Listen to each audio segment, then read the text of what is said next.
আজকের বানাবো ফুলকপি আলু সয়াবিনের ঝোল। প্রথমে ফুলকপি আলু সয়াবিনগুলোকে ভালো করে কেটে নিলাম এবং যা মশলা লাগবে সব মশলা ভালোভাবে কেটে বেটে গুছিয়ে নিলাম।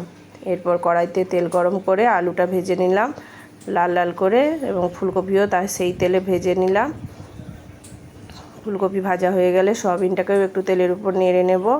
নিয়ে তেল গরমে হয়ে গেলে তেলের উপর জিরা, পাঁচফোড়ন এবং তেজপাতা দিয়ে পেঁয়াজ ভাজা হয়ে গেলে তার উপরে রসুন বাটা দিয়ে একটু নেড়ে টমেটো দিয়ে তার উপরে আদা দিয়ে লঙ্কার গুঁড়ো, হলুদ গুঁড়ো, লবণ দিয়ে নাড়াচাড়া করে জিরে গুঁড়ো, ধনে গুঁড়ো দিয়ে দিলাম।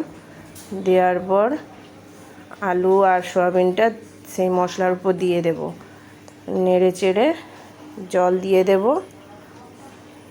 জল দেওয়া হয়ে গেলে ফুটে উঠলে ফুলকপিটা দিয়ে দেব।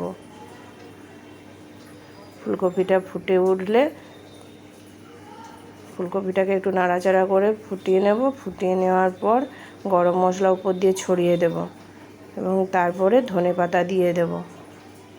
দিয়ে দিলে আমার রেডি ফুলকপি আলু সয়াবিনের ঝোল। Thank you.